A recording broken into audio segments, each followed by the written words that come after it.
Los caribes. Con este video viajaremos a nuestros antepasados para saber todo sobre la cultura caribe. Introducción. Fue un pueblo originario de América cuyo núcleo original se encontraba en la región del Caribe y la costa norte de América del Sur. Vivían en aldeas separadas en las islas de Granada, Trinidad y Tobago, Dominica y San Vicente y las Granadinas. Buenos navegantes y constructores de barcos calificados, hablaban de lengua caribe, tenían una posición dominante en la cuenca del Caribe debido a su dominio de la guerra. Ubicación geográfica. Los caribes se encontraban entre los tres principales grupos de habitantes que encontraron los españoles cuando arribaron a América en 1492.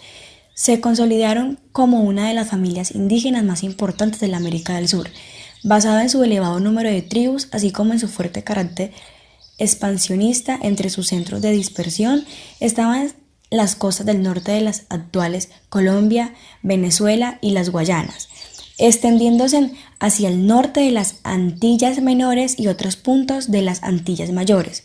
Con la llegada de los europeos, las tribus de caribes fueron desplazadas de un territorio producto de la guerra, el exterminio y su falta de inmunidad a enfrentar las múltiples enfermedades e infecciones que traían consigo los colonizadores.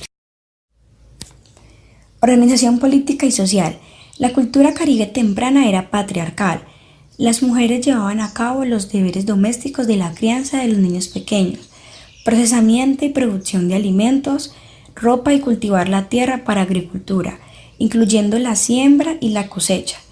En el siglo XVII, los europeos informaron que las mujeres con sus hijos vivían en casas separadas de los hombres, una costumbre que ya se había registrado entre otras tribus de América del Sur. En cambio, los hombres se dedicaban a las guerras. Las mujeres fueron altamente respetadas y poseían poder sociopolítico sustancial. La sociedad de los caribes era supuestamente más igualitaria que la sociedad taína, aunque hubo jefes de aldea y los líderes de la guerra. Nunca hubo grandes estados ni aristocracia múltiples de niveles. La unidad de autogobierno local puede haber sido ejercida por los jefes de vivienda o casas comunales, pobladas por hombres o mujeres, típicamente manejada por caciques que informaban a un consejo de los caribes. Su organización política está designada por un cacique quien dominaba de forma considerable las decisiones que se podían tomar en cuanto a aspecto religioso y al dominio de la poligamia, en los aspectos más resaltantes y que debían ser tomadas por alguna autoridad. En este caso, el cacique era quien participaba y quien tomaba las decisiones finales. Por su aspecto debía ser una persona de avanzada edad y que su experiencia podía ser tomada en cuenta. Estaban divididos en dos grupos, los caciques y los campesinos. Estos últimos le servían a toda la comunidad en cuanto al cultivo, cosecha y recolección de la misma. Estos no eran tomados en una persona en particular, solo eran repartidos a toda la comunidad y podían realizar grandes destines con su producción alimenticia o lo que podemos indicar su cosecha.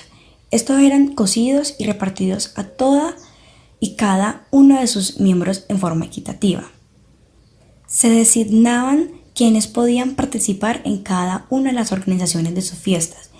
Quienes realizaban las actividades de recolección eran los propios campesinos y sus hijos. Las mujeres eran quienes se encargaban de las preparaciones de los alimentos que sirvieran en toda la celebración. Religión. Los Caribe habrían sido politeístas. Cuando los españoles empezaron a colonizar el área del Caribe, querían convertir a los indígenas al catolicismo. La religión practicada por los Caribe tuvo elementos relacionados con el culto a los ancestros.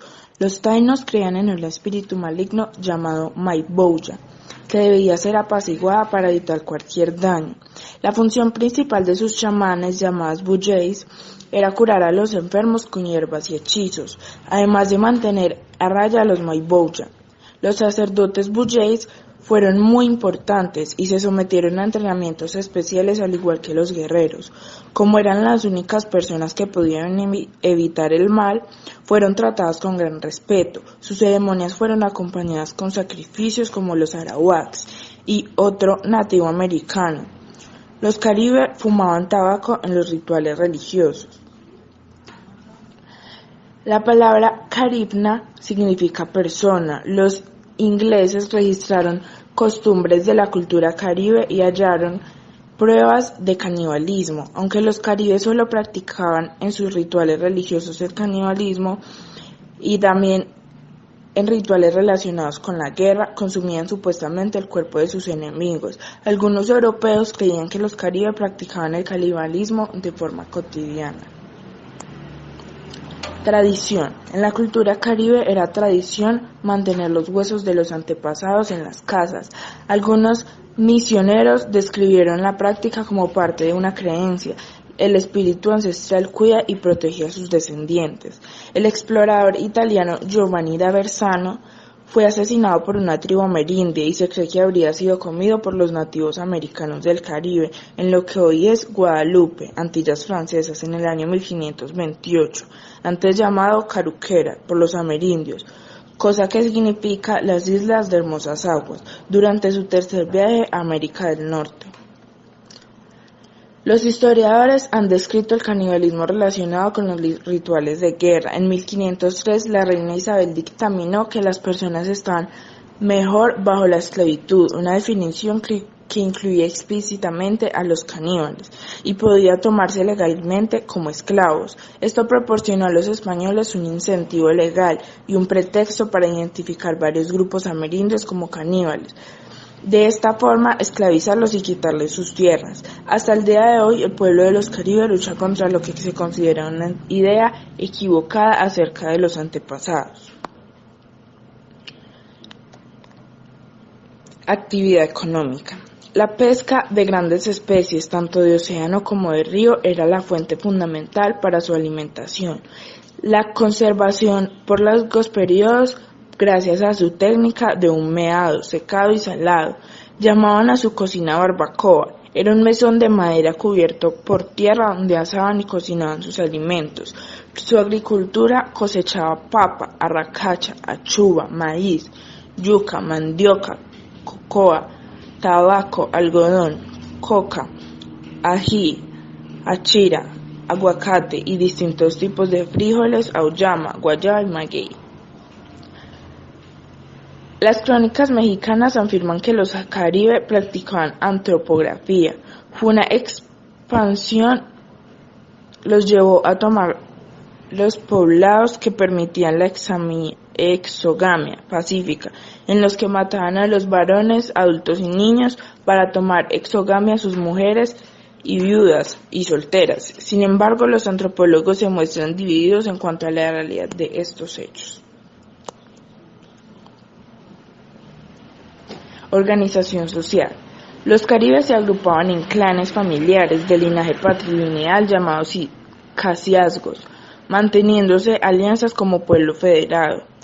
No residían en poblados, sus bareques eran apartados unos de otros y con cuidadosa construcción con materiales naturales como pilotes, estructuras de madera con cubierta protectora de 2 agujas, elaboradas con hojas de palmera de la región, divisiones y paredes internas, esterillas, guadua, caña brava, algún tipo de cacto, recubiertas de argamasa de origen vegetal que además utilizan en el inmobiliario interno, y una última capa para el lustre de algún tipo de cal. Las uniones familiares. Para las uniones familiares, estas etnias americanas practicaban poligamia masculina, endogamia y exogamia, como lo dije en alguna parte pasada. Esta última con dimensiones antropológicas muy significativas, relacionadas íntimamente con el carácter expansionista de esta etnia. Seguía la exogamia en casos de uniones consentidas, patrones matrilineales y patrilineales, de acuerdo con los arreglos pactados por las familias. Un ejemplo de esto es el linaje Tama. En la unión no consentida se lograba con el sacrificio del total de los varones, dejando en condiciones aptas para la unión a las mujeres de la etnia, sometidas asegurando de esta forma la transmisión de material genético de manera patrilineal. Aportes jurídicos y descubrimientos jurídicos de los Caribe. La situación jurídica del indio durante la conquista española en América, una visión de la incipiente doctrina y legislación de la época tendiente al reconocimiento de los derechos humanos. Miguel Ángel Suárez Romero, sumario.